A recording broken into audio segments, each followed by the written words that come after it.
خانقاہ ربانیہ نقشبندیہ روحانی معالج پیر مفتی احسن محمود نقشبندی صاحب۔ دوسرا نقصان، گناہ کا دوسرا نقصان یہ ہے کہ انسان جب گناہ کرتا ہے نا، گناہ نام ہے ظلمت اور تاریکی کا، نیکی نام ہے روشنائی کا، نور۔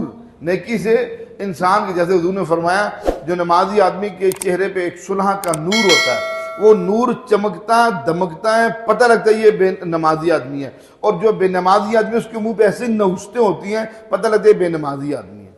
نمازی اور بے نمازی پوچھنے کی ضرورت نہیں ہے، دیکھنے کی ضرورت نہیں ہے، چہرہ بتا دیتا ہے یہ نمازی ہے یہ بے نمازی ہے، ٹھیک ہے۔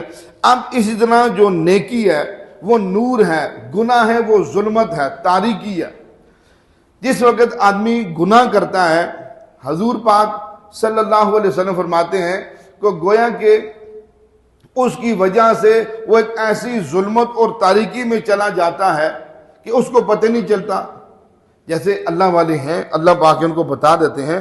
ایک بزرگ تھے، انہوں نے فرمایا میں کسی دعوت پہ گیا، میں کسی جگہ کھانا کھانے گیا، تو ایک لقمہ کھانے کے بعد جب اندر گیا تو مجھے پتہ چلا کہ صاحب کی کمائی حرام کی ہے، حلال کی نہیں ہے۔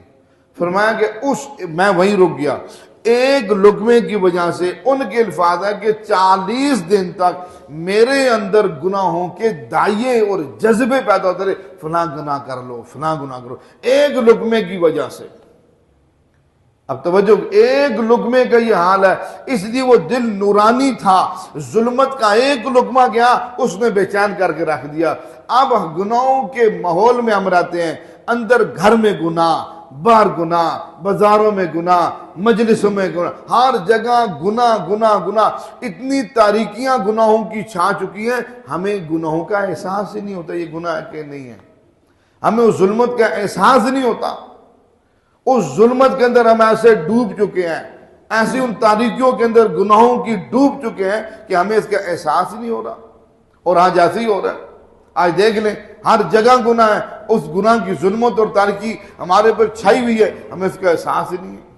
اب کتنا بڑا نقصان ہو رہا ہے کہ ہم جس ماحول معاشرے میں رہ رہے ہیں، اب جگہ جگہ گناہ ہے، ہماری خوشی غمیوں میں گناہ ہے، ہمارے مجلسوں میں گناہ، بازاروں میں گناہ۔ اب دیکھیں بازار ہے، نماز کا وقت ہے، بیچنے والوں کو بھی کوئی پرواہ نہیں، خریدنے والوں کو بھی پرواہ نہیں، کتنا بڑا گناہ کر رہے ہیں، اور اس کی کتنی ظلمت اور تاریکی چھا چکی ہے، کسی کو محسوس ہی نہیں ہو رہی۔ یہ ہے گناہوں کا دوسرا نقصان، اس کی وجہ سے ظلمت اور تاریکی چھا جاتی ہے، جس کے اندر انسان ایسے گناہوں میں دب اور دس جاتا ہے، اس کا احساس بھی مٹ جاتا ہے۔